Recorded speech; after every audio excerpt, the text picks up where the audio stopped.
So Interstate 40 runs from Wilmington, North Carolina to Barstow, California. East-west highway all across the country.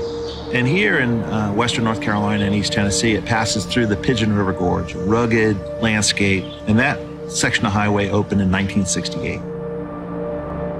Not designed for wildlife populations significantly lower than they are now.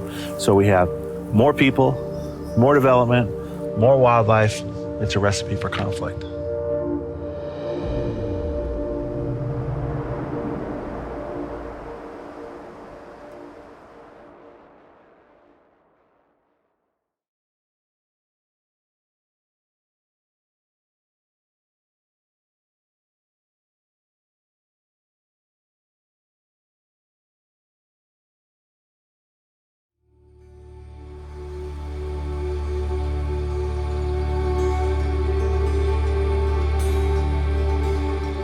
So from 2019 through 2021, we did regular driving surveys to look for dead animals on the side of the road.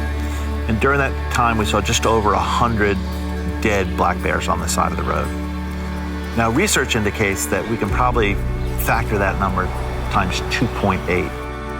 So as bad as 100 plus dead bears sounds in a 3-year period of time, the problem is significantly greater than that.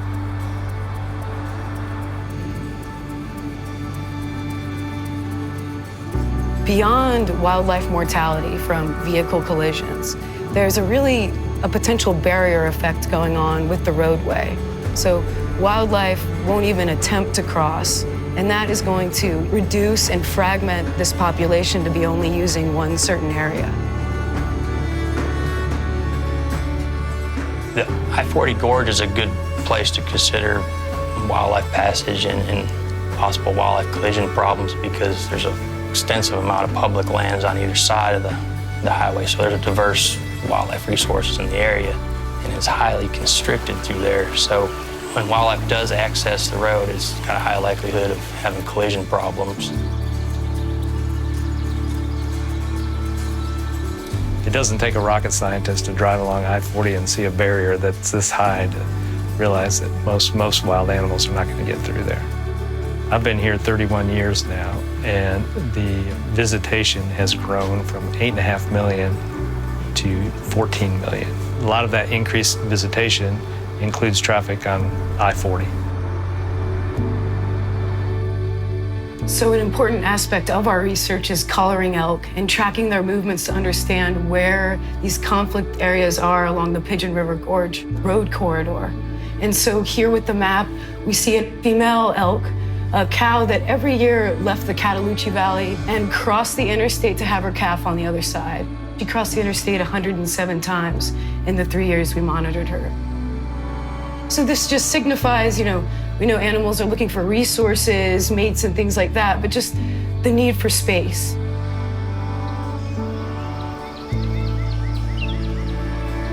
When you look at the problem holistically, and not just look at it as, oh, we've got an animal collision problem.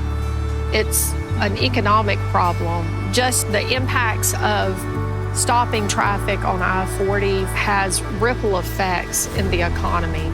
It's not just one person's problem, it's all our problem.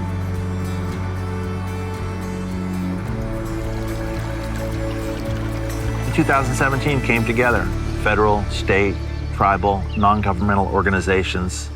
We discussed, is this something that we can try to address? Seemingly intractable, right? How do you prevent wildlife vehicle collisions on a 28-mile stretch of roadway? It takes collaboration.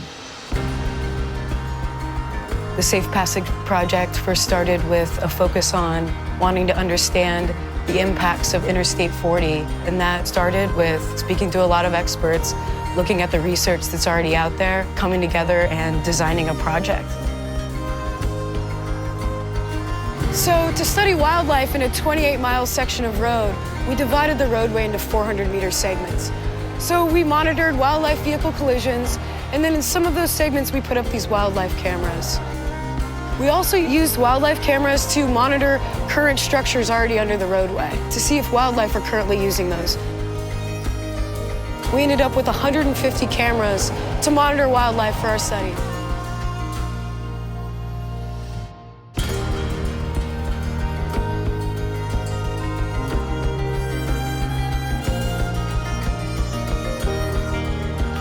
So here in Western North Carolina and East Tennessee, we don't have any wildlife overpasses right now. I think the long-term vision for this project is that our recommendations is a roadmap for the DOTs for long-range planning. Right? We can't fix everything. There's not enough money to fix everything, right? So we need to prioritize things and over a period of time, gradually install green infrastructure. So far, here in particular at Harmondale, we have replaced the bridge. We've built this bridge as a two-span bridge that's allowed a wider open area under the bridge. We've also, so far, we've roughed out the 2 wildlife paths under the bridge, and that'll help the wildlife move back and forth.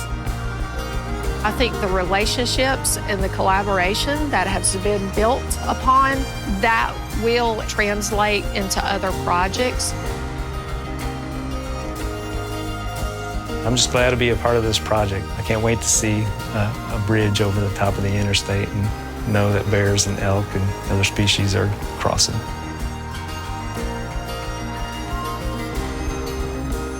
My vision for the future would be we have structures, a linkage system in the gorge for wildlife to move safely. And that information we've learned in the gorge allows us to then implement those throughout the Southern Appalachians. So a truly connected east so that these conservation efforts and wildlife can thrive.